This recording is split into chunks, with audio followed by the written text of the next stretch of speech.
Hi, and welcome to Indigo Cooks. My name is Crystal Bossola, and I'm a nutritionist with Organica Wellness. And today I would like to talk to you about probiotics.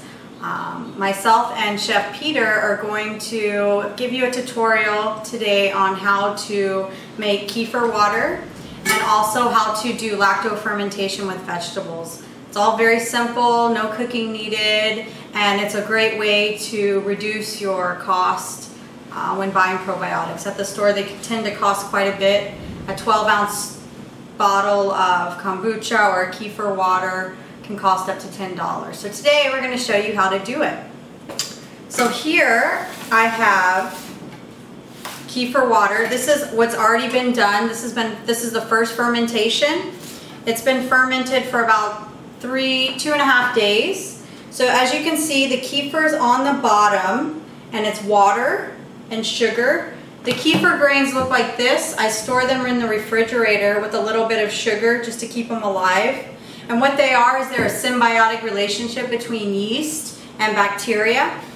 And so essentially you put water and sugar and they ferment the sugar and create a fermentation process, so there's gas produced, and then there's also microorganisms living in there. So that would be considered a probiotic. So first, what we're going to do is I'm going to take this already pre-fermented first fermentation kefir water, strain out the kefir grains into here and into here, about 50% here, 50% here, and then I'm going to flavor them with 2 different flavors that I have and then do a second fermentation. So this flavor here is watermelon mint that I made freshly juiced. And this flavor here that I made is a pear ginger. So the second fermentation process is really interesting because that's when you really start to get a lot of bubbles, and it can essentially become a probiotic soda pop. And historically that's what root beer was, as it was a fermented root with water, and it produced bubbles, and that was like the first soda pop originally, and it was root beer. So we're going to do something kind of similar to that. This is something you can give your kids, you can drink for your whole family. That is a great replacement for soda, and it's also a great way to get probiotics into your diet, and especially into your children's diet. So we're going to undo this. Once I do this, then I'll show you how I did this initially, and so we're going to kind of work backwards just because I wanted to show you what this looked like. So we're going to pour the fermented. See the amber color? With this fermentation I use brown sugar. The kefir grains like minerals, so it's really important to use a sugar that is not completely white. And I'll go more into that later as far as what you use, because they can tend to be a little sensitive. So we'll pour here. You see the kefir grains going into the cheesecloth. It's really important not to use metal as a strainer.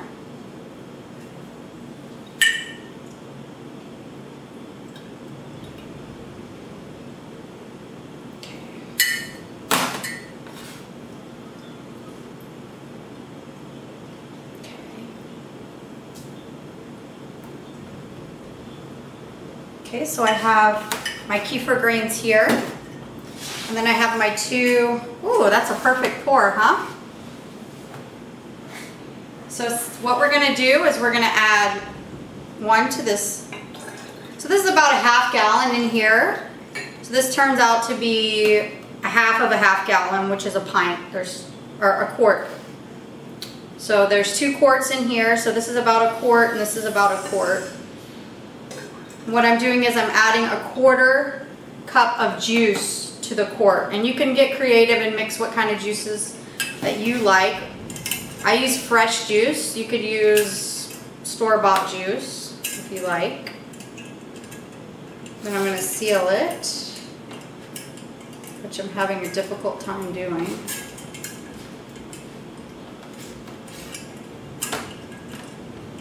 Seal that. Seal this.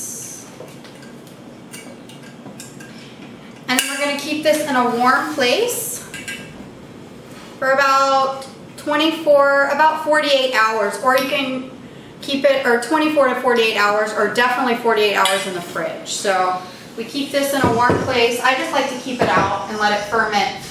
Once it starts to ferment, you'll start to see bubbles all along the top, and that's when you know it's really starting to get fizzy. It's like a fizzy drink. So we just let this sit here on the side. Now we're gonna take these and rinse them.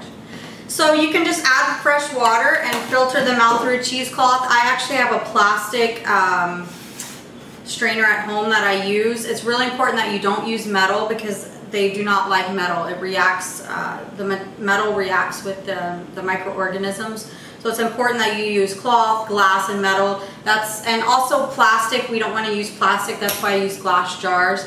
These 2 glass jars, because this has a lot of pressure from gas production, there's a seal here which lets gas escape.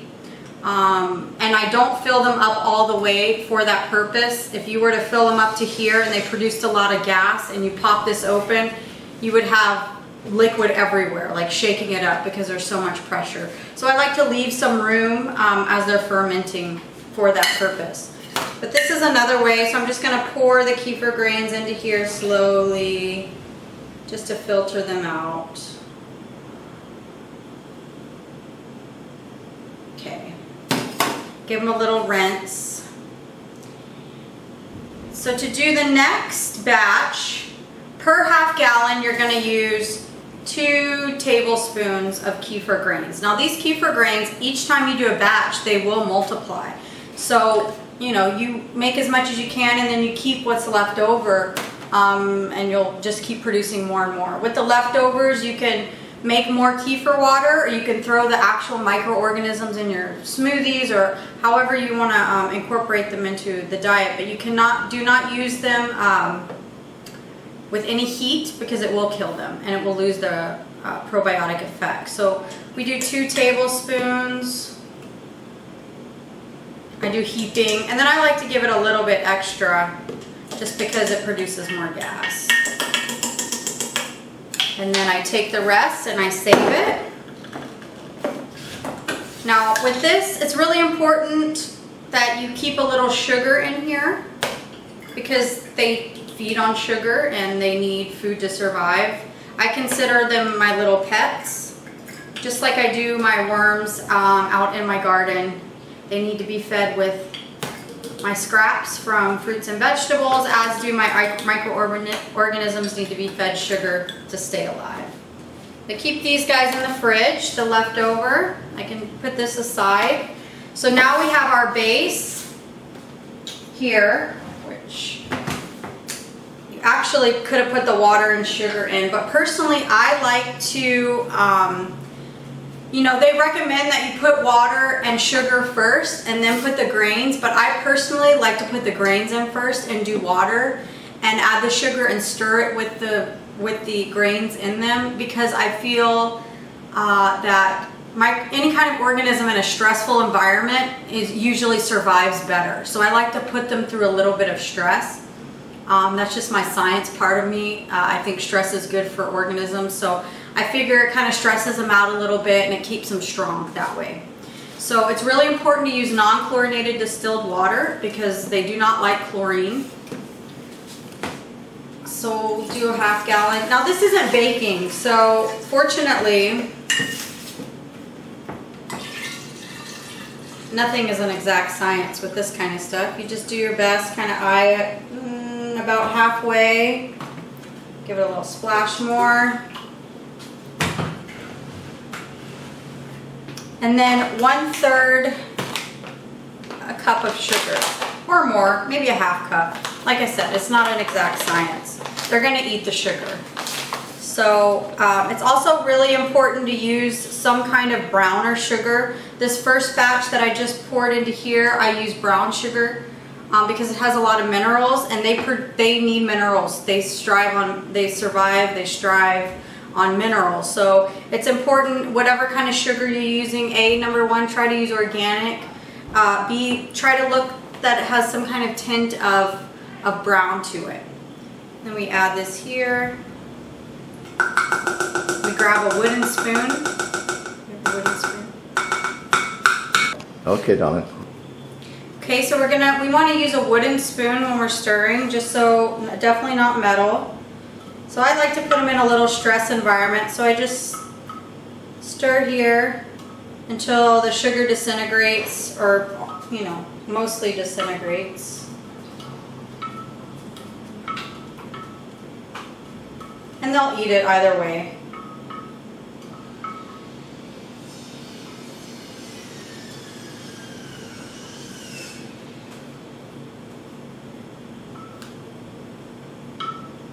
Okay, that's good enough.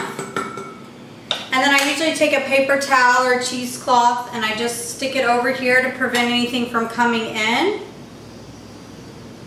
And then I put this on top just to cap it down. I don't screw it on, I just kind of, but whatever kind of container you're using, you can kind of figure it out. You want to leave it loose so gas can escape.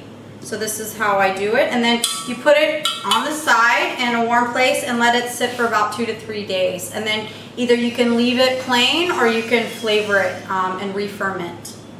Okay? It's really important not to use white sugar. The reason for that is because the processing of sugar to get it white uses chlorine. So definitely not using processed sugar is really important. You want to keep your culture happy and healthy. The way to do that is by keeping everything wood, glass, good sugar, minerals in your sugar, and non-chlorinated sugar or water is really important. So I just wanted to talk a little bit about the benefits of probiotics, why this is so important to your health. I've worked with a lot of people with intestinal problems.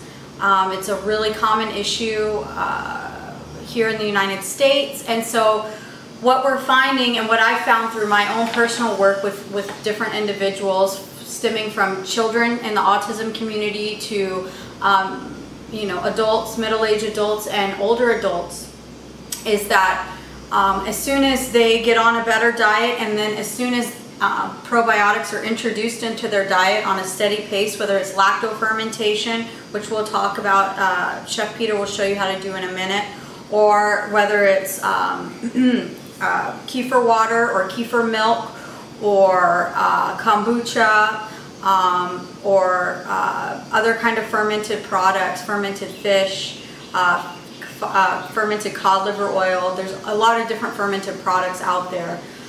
Once they start incorporating that into their diet, it really starts to heal the digestive tract.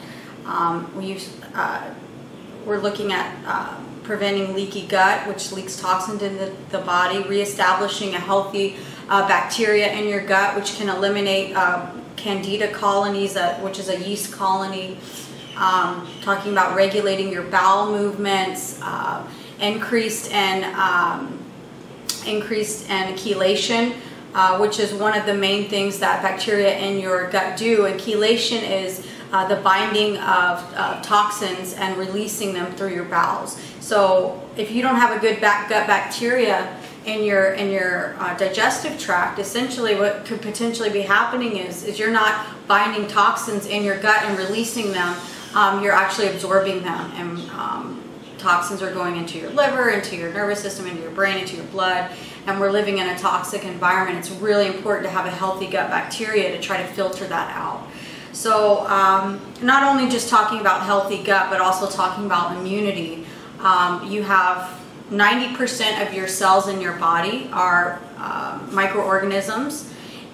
So it's really important that those are the right kind of microorganisms to keep your immunity up. If you have the right kind of microorganisms, you're less likely to become sick because those microorganisms are fighting a war for food. And so if you have good microorganisms that you're constantly replenishing, then there's a likely chance that a bad microorganism is not going to be able to survive in your body's environment because its army of good bacteria is preventing proliferation of the bad microorganisms. So there are a lot of benefits to probiotics. It's a cultural thing that's been around for thousands of years, and unfortunately in American food culture these days, or at least for the last 40 years, we've eliminated probiotics, and we're seeing a lot of problems, health problems, preventable health problems chronic diseases, not acute illness, that can be prevented, and this is one way that you can do that. So I hope I've helped you today. Please leave any comments in the comment box. If you have questions, please feel free to ask, and thank you for watching.